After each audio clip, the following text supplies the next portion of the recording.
Greetings from Uruguay. My name is Lars Peterson, and I represent the Big Idea newspaper, which is associated with the Big Idea bookstore. I couldn't be with you today, but I'm sending this recording, and I hope that it adds a little bit to the conversation that you all are having. Just a little bit of background on how I came up with this idea for the newspaper. Basically, I came up with it because I realized that there were three big anniversaries having to do with anarchist history that were going to go unnoticed, undiscussed, uncommemorated. Because of the pandemic. The store was open. We had opened it back in July, but by the tail end of 2021, we were still not doing in-person events. And that's when I decided to at least write about this. And, if we couldn't meet in person, at least patrons of the store and people in the movement could, benefit from like a virtual commemoration of these events. And just as an example, something if you're not familiar with anarchist history, one event that you guys might be aware of is Sacco and Vanzetti. They were two Italian anarchists that were executed by the electric chair for a crime they most certainly did not commit. Anyway, it was going to be the 100-year anniversary of that event. So I decided to, come up with to write up this newspaper, as an outlet of a certain sort. One thing that I always struggled with is at the bookstore is I was able to have here and there conversations with people who would come into the bookstore and whatnot. But over the course of the pandemic, I had nobody to talk to. And it just felt like I was just reading these books, but did not have a creative outlet of any kind to express it or to engage with it. Like it felt like cold ideas versus living ideas. And so I decided that, I had the capacity to do a newspaper and that might feel personally, beneficial for me. And, and so I decided that I could do it every 2 months. And I was able to do that consistently for a year, is produce it, every 2 months. We had a little hiccup where basically due to some personal issues, I wasn't able to publish in, January or March of this year. But for May Day, I was able to produce one, and I'm hoping to get back on the every 2 month schedule. So the kind of mission statement that I laid out at the very beginning was that this newspaper should say only that which anarchists can say.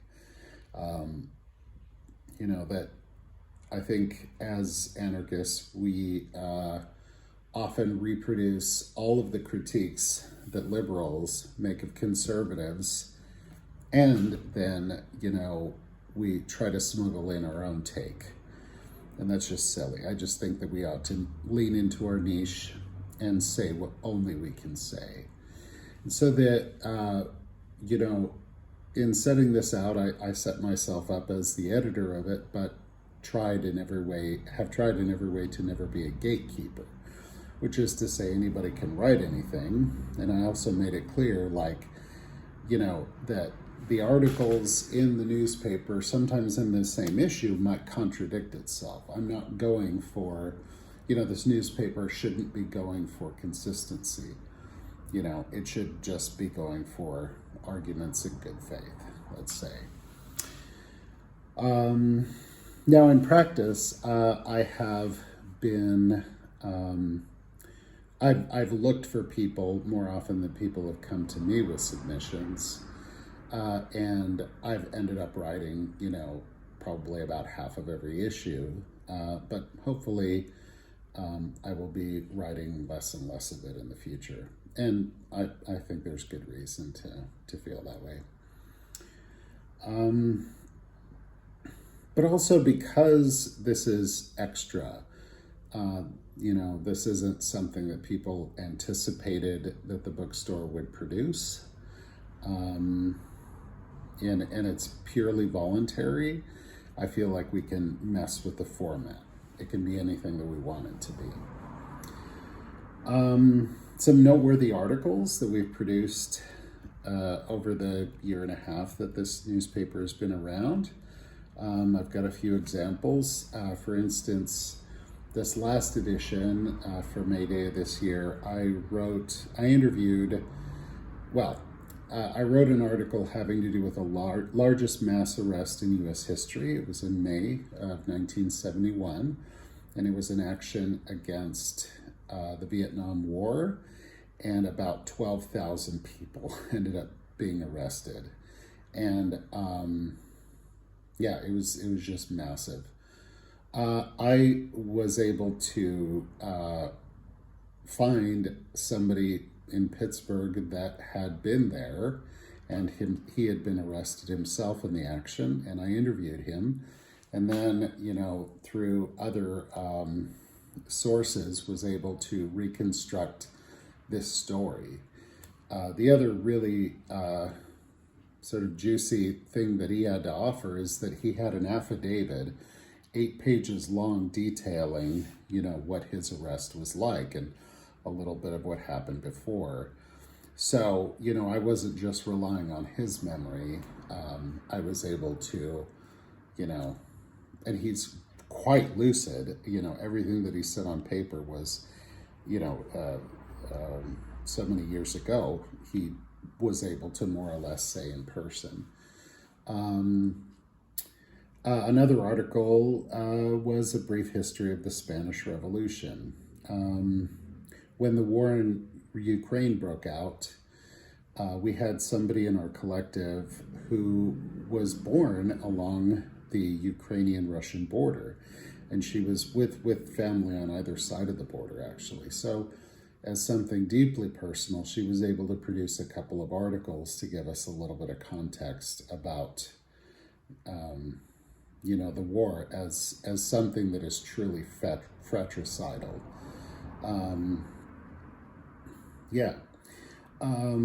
Another one was an expose on the use of foundations, and NGOs in Pittsburgh to blunt opposition to so-called economic development, such as, for example, the Shell ethane cracker plant in Beaver County. And then finally, another example, at one point I did a review of all people of color and women that have served on the Supreme Court to test the liberal notion that diversity on the bench is, a panacea for injustice. These are the kinds of articles that, again, I think that, anarchists can only speak to in some way, and, I think are very timely. Speaking of resources for non-traditional publishing, I think that, the age of, digital printing offers, obviously it has a lot of drawbacks, but there are a lot of opportunities. It's very cheap for me to produce this newspaper. Basically, the only thing that we have to worry about is paper printing costs. And that's another thing that I should probably speak to, is that this newspaper comes out both in digital form and then in paper form. In paper form, it's available for free at the bookstore, and people, there's a display for it. People can pick it up and not, they may not have known that there was such a thing. And it's a way of spreading, our ideas even further. But I do have a mailing list of people that I send the newspaper digitally to. And the other thing is that when it comes to the paper versions, I've also found that they go so quickly that there's like an element of scarcity. People sometimes pop by the bookstore and they're like, oh, which issues are here, because I always make available the back issues. There's a little bit of a chase for the paper copy, which I think is kind of good. I try to combine art, and visual effects with prose.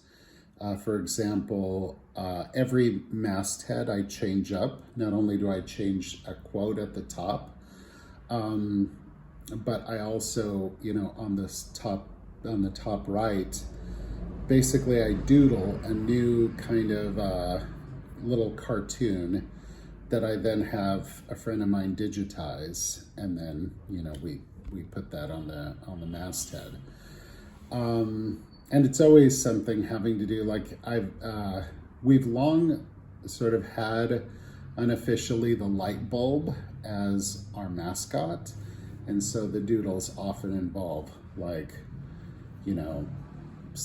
something like this last issue was a light bulb jumping out of a bathtub, as though yelling "Eureka!" But I've also found that there are lots of resources online that one can use. For example, many or most of the pictures on Wikipedia are free use.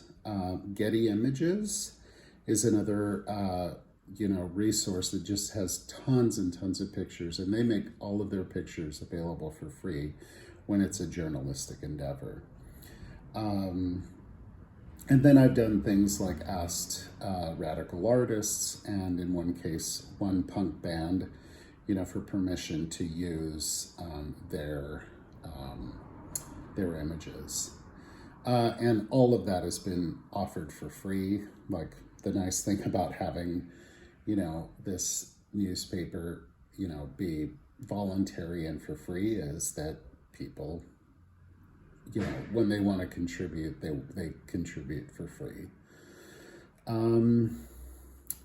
So advice for similar projects such as this one, I keep a mental catalog of who of my friends knows what. So if there's a particular issue that I feel needs to be talked about, I find myself as an editor being sort of the wrangler who is, I have to come up with a vision and then figure out who can speak to that best. And so, I keep this mental catalog of who knows what, and I also use friends as fixers to see if they know somebody that can speak to an issue. The biggest challenge for me at this point is expanding viewership beyond the store. We've recently put up some digital copies on the bookstore website. My partner actually just revamped the whole website, so it looks really, really good right now. And we're pretty soon going to be adding the rest of the back issues, and then we'll be putting a donation button up there. So far, we've used store funds to print the newspaper, but if we're able to create our own funding source just for paper, I'm conceiving of a time when we're able to, ship paper copies, to various radical bookstores around the country. At the moment, the Wooden Shoe in Philly receives some of our newspapers because I've got a friend who lives there, and he will print out some copies and take them over there. And eventually, I really would like to expand, or rather dilute, let's say, my position as the editor and create kind of a collective editorial board just to scale up, our capacity and, what we're able to publish about. So I kind of have high hopes, but the nice thing is, I don't know, I guess this also speaks to, have I made any major mistakes? And I would say no. I don't think so, because I've kept things very low stake.